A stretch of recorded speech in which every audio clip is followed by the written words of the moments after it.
saya, lebih baik kebaikan itu bercampur dengan keburukan daripada semuanya dikuasai oleh keburukan. Karena media sosial ini mau bagaimanapun adalah sebuah sarana, adalah sebuah alat untuk kita bisa dakwah. Nah, menyampaikan dakwah itu nggak selalu lewat majelis, teman-teman. Misal, teman-teman bukan siapa-siapa, kemudian teman-teman buka majelis, siapa yang mau hadir? Atau yang hadir pun terkadang terhambat, misalnya dia kerja, atau terhambat karena misalnya dia ada kuliah, atau terhambat karena dia ada sekolah, pulang sekolah capek, pulang kerja capek. Ketika kita men-share sesuatu itu lewat online atau lewat misalnya Instagram atau TikTok, nah manfaat itu kadang nggak kerasa, teman-teman. Manfaat itu terkadang ya tanpa dirasa berasa. Nah, itu hadir ketika kita menghilangkan mindset tadi.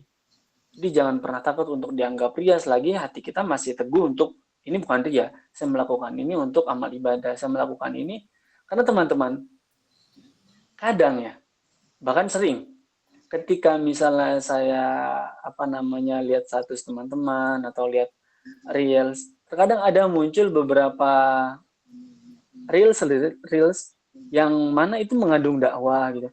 Terkadang tanpa kita sadari itu justru yang kita nggak cari terkadang lebih masuk ke hati. Beda dengan misalnya kita nyari di YouTube, misalnya kita nyari tentang misalnya Ustadz Hanan Ataki atau Gus Baha.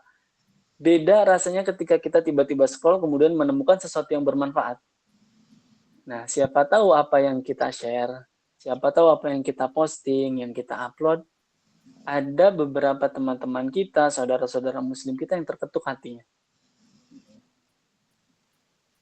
Nah, dari situ teman-teman, ya kita bayangkan aja teman-teman, sekiranya misalnya dalam media sosial, misalnya di Instagram atau di TikTok, semuanya diisi dengan keburukan, semuanya diisi dengan munkarat, maka di mana kita? Di mana kita yang selama ini sering ikut kajian? Di mana kita yang selama ini membaca kitab-kitabnya ulama?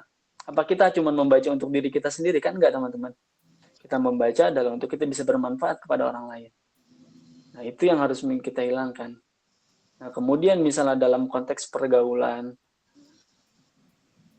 ada beberapa cara untuk menghindari kita katakan tercemar ya. Kita katakan misalnya kita tercemari. Teman-teman, sebelum teman-teman bergabung, ya pertama teman-teman harus lihat dulu siapa temannya. Kalau saya pribadi, saya nggak pernah lihat untuk berteman. Semua saya temani, yang penting adalah bagaimana kita membawa diri kita. Misalnya sebagian teman-teman kita ketika waktu sholat kayak biasa aja kayak gitu. Ketika ada panggilan sholat kayak mereka, ya udah itu cuman formalitas azan aja. Nah, kemudian bagaimana caranya kita tidak terbawa oleh itu? Itu bisa kita praktekkan ketika kita memperkokoh diri kita dari dalam dulu, teman-teman. Jadi semua yang permasalahan di luar itu nggak akan berpengaruh ke dalam diri kita selagi kita punya benteng yang kuat, selagi kita punya pondasi yang kuat. Angin yang datang, hujan yang datang, itu nggak akan berpengaruh terhadap bangunan yang kokoh. Itu nggak akan berpengaruh terhadap bangunan yang punya pondasi yang kuat. Nah, ada beberapa hadis ya yang saya buka di kitab Al-Azkar An-Nawawi, mungkin teman-teman pernah dengar. Jadi Al-Imam An-Nawawi itu salah satu karangannya itu ada namanya Al-Azkar.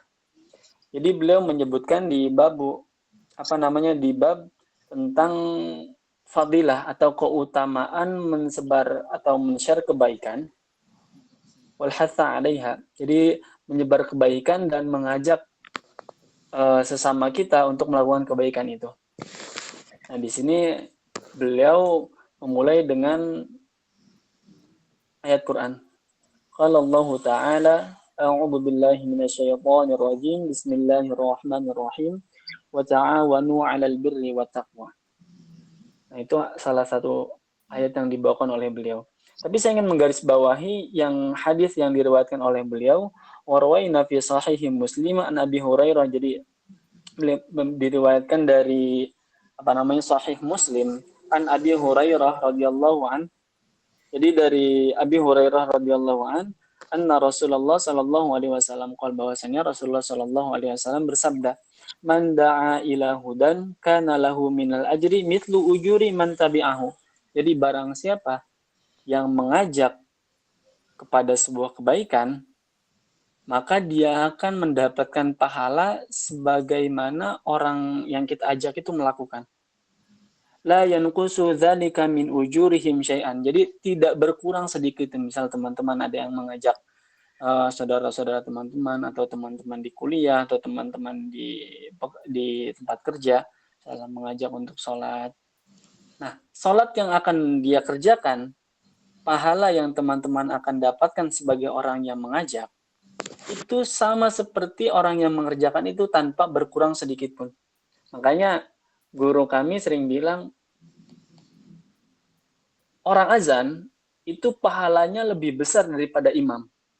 Karena orang yang azan misalnya suaranya merdu, itu akan menjadi daya tarik, itu akan menjadi magnet untuk orang-orang itu bisa datang ke masjid. Misalnya suaranya bagus banget ini, kemudian pada datang. Nah itu, atau hanya sekedar menandakan saja sudah datangnya waktu sholat, kemudian masyarakat bisa datang ke masjid. Itu luar biasa. Apa yang akan dikerjakan oleh orang yang mendengar azan kemudian dia berangkat ke masjid, itu akan muazin dapatkan. Beda dengan imam ya teman-teman, beda dengan imam, karena imam justru tanggung jawabnya lebih besar. Imam itu menanggung semua yang dikerjakan oleh makmumnya. Misalnya makmumnya salah, ditanggung sama imam. Makanya dalam fikih, ketika makmum salah, dia sujud sahwi sendiri. Nah,